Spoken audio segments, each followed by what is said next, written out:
Hey everyone, Stoneco, a financial services company that offers payments, banking, and credit primarily in Latin America, reported quarterly financial results on May 13th. I'll review those results and I'll update my buy recommendation for Stoneco stock. Coming into this investor update, I had Stoneco stock rated as a buy. I've had Stoneco stock rated as a buy for over a year now, and I'll update my recommendation, let you know if I'm keeping it a buy following these results. So let's take a look. I want to thank the Motley Fool for sponsoring this video. Visit fool.com/Parkev for the 10 best stocks to buy now. Alright, so Stoneco saying that they maintain their conservative approach in the latest quarter, but they are testing different client profiles to grow while balancing their credit models. They have set up a specialized desk to offer credit to larger clients, which is just getting underway. Now, in recent quarters, management shifted focus to more profitable customers, and I like that strategy. You've heard me say that about several companies that have shifted since the cost of capital has increased. More and more companies are saying, you know what? Let's shift our focus to profit. Let's not just go after growth for growth's sake. Let's focus on the more profitable customers, those that we could serve most effectively, and that way we could generate better profits. And I've liked that strategy, and I've liked it from Stoneco as well. So the management saying that as they discussed in their investor day, the strategic focus continues to be cross-selling financial solutions to their priority vertical clients, right? Those are the ones that they feel are the most profitable, the ones that they could serve most effectively, and evolving on financial services and software bundles. In 2024, we are focusing on retail and gas station verticals, the latter being the highlight in the quarter. And I don't think I've spoken enough as to the value of customer selection. Businesses sometimes fall into the trap of just going after every single customer, and that's not always a prudent decision. Sometimes it's more prudent to focus on the customers that you can serve most effectively. For instance, if you're a local restaurant, it might be most effective to focus on the customers within your community and serve those customers really well. Because if you go after a customer that's maybe 20 miles away, sure, they might be willing to come to your restaurant once in a while, but they're not going to be coming to your restaurant as much as somebody who's in your local community, maybe 5 miles away. That's a potentially more profitable customer because that customer is going to be more willing to come to your restaurant. It's more like that customer is more likely to become a regular. Whereas somebody living 20, 30, 40 miles away, they might come once in a while, but they're not likely to become a regular. And so do you want to spend as much money on marketing, on promotion to try and attract that customer that's 30 miles away? Or do you want to spend that effort on serving those customers that are closest, that have the potential to be of the highest value? So that's a strategy I like to look at with businesses. Which customer segments are they choosing? Which customers are they focusing on? Are they trying to capture too many customers that are unlikely to become profitable, or are they focusing on more profitable customers?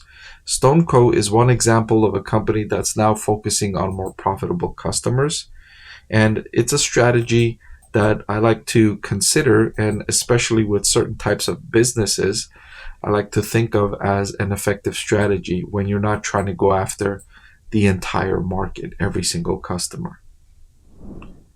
So as far as revenue in the latest quarter, that was up by 13.8%, up to 3.084 billion reals.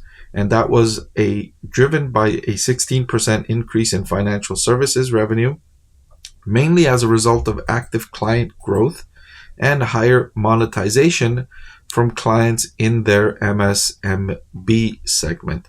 So the MSMB segment are micro small businesses this is the area they've focused on, is going after these customers, because these customers were generating a higher take rate for Stoneco, and these are the customers that Stoneco felt they could serve best and they could be most profitable.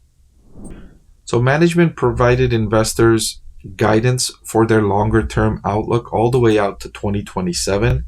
I always appreciate when management teams lay out their plans longer term.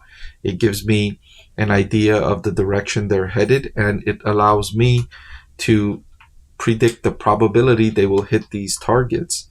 So one of the areas they're focused on is increasing the total payment volume from their MSMB customers.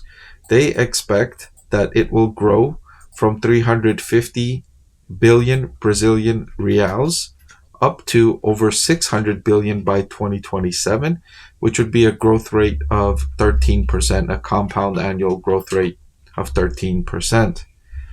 They also aim to increase client deposits from 6.1 billion up to over 14 billion, which would be a 26% compound annual growth rate. They also expect to increase their credit portfolio from less than 300 million up to over 5.5 billion. That would be an increase, a compound annual growth rate of over 90%.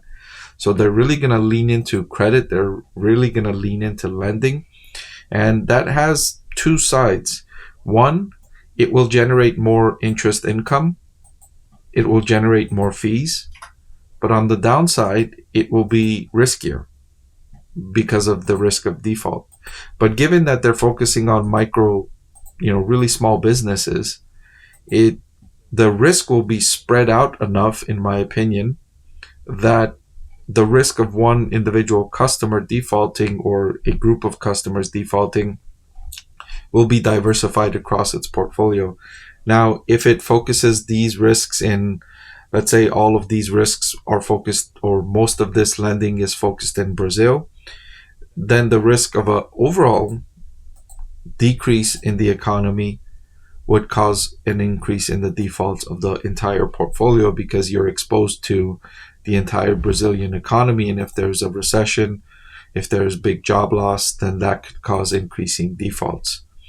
So we're going to pay attention to, and I'm going to pay attention to, the percentage return they will get from these loans, the default rates, and their credit standards when making these loans. So far, those default rates are reasonable. The default rates, those loans that are in 15 days to 90 days of non-payment, increased from 2% to 2.2%. And those that are over 90 days delinquent increased from 0.3% to 1.5%. And that's from the previous quarter, not year over year. And you might say, well, that's a huge increase from 0.3% to 1.5%. And I would agree with you. And still, though, the percentage overall is really small. Typically, you see these default rates up closer to 4, 5, 6, 7%. So for default rates being, below 2.5% in both of these metrics is really low.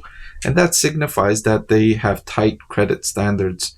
They're not making loans to everyone who's asking for it. All right, so Stoneco is trading at a forward price to earnings of 8.44. This is about the cheapest you've been able to get this stock going back about a year and a half or so. And I can understand why. The risks of the increasing default rates are troubling, and investors are not sure where it will go. And so that increases the risks for the company. But the valuation is now much cheaper, even with the higher risk. So if I was to update my recommendation, I had it rated as a buy coming into this investor update, and I'm reiterating that recommendation. I still think Stoneco stock is a buy. Did you know that over 90% of the people that watch my channel are not subscribed? It'll really help support my channel if you hit that subscribe button. And oh, by the way, one of the benefits of being subscribed is that I take requests from subscribers more often than I do from non-subscribers. So if you prefer that benefit, please subscribe to the channel.